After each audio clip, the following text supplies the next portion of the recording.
most significant changes in the revised SAT, really to begin with, going back to a 1600 score point. So I think that that is the first almost shocking thought that comes to mind.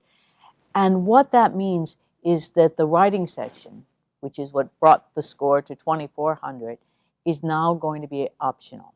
So that is the biggest change that will surprise everyone. Another change in terms of scoring has to do with students will no longer be penalized for incorrect answers. Again, I think this is a really important change and shift because it gets away from that idea of test prep that helps a student to, well, I'm not sure it helps them, but encourages a student to try to game the system or figure out the tricks of getting the highest score. Instead, it's called right answer, right only scoring. The other thing that is a shift in the revised SAT has to do with the reading and writing portion is called evidence-based reading and writing.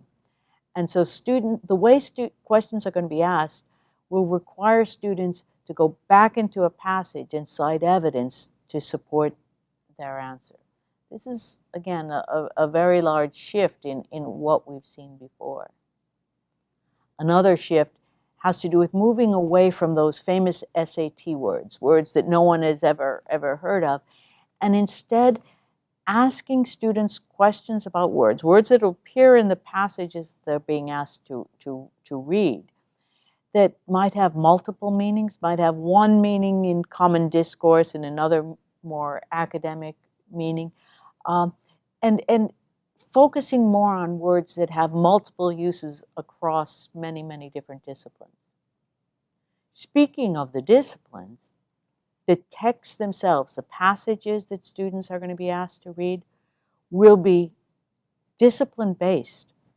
And what this means when students are reading about science and history won't require specified disciplinary knowledge, but at the same time, students who have been reading in those fields clearly are going to bring more confidence to answering questions based on those passages.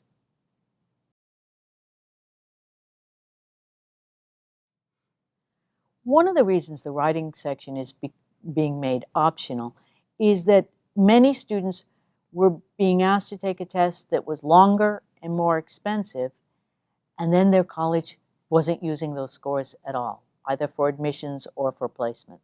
So the College Board has made the decision to continue to include it as an option. What will happen in California in terms of the University of California, the jury is still out. We don't know yet. But it will be no longer mandatory for everyone to have to sit for this. Now, there are also changes to that because the College Board had been criticized again and again for the kind of essay that students were being asked to write because it was felt it could be coached. It was felt because the essay was in no way based upon the content of what students wrote. Many students were making up evidence, making up things, and then they couldn't be penalized for that. So instead, the new writing portion of the SAT is going to ask students to read a passage and really write a rhetorical analysis of that. The question is going to be almost a template question. It will be made public, and what that question will ask students to do is to analyze the argument that the author has made.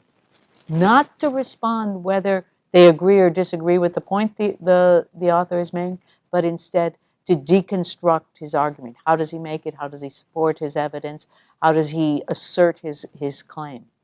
Yes, in some ways this is about identifying rhetorical moves that the author is making, but it's not just about naming things and those moves, but rather really a deep analysis of how arguments are constructed.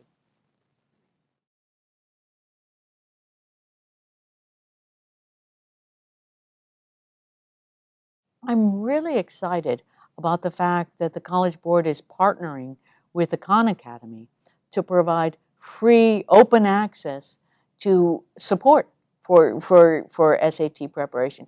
And it's going to be more than simply practice tests online.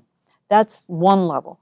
But what the Khan Academy is promising to provide is instruction. So when students are demonstrate through taking a practice test that they're weak in one area, then there will be kind of a series of lessons set up, like Khan Academy lessons, to help support those weaknesses in a student's skill background. So it's very exciting. I love that it's free. I think that again, it's going to require grit on the part of students to work their way through those kind of materials. But I think it's really very important. There's one other thing that I think is interesting about the new SAT, and that is that they're going to include data displays, graphs, charts as part of the texts that students are going to be asked to answer comprehension questions about.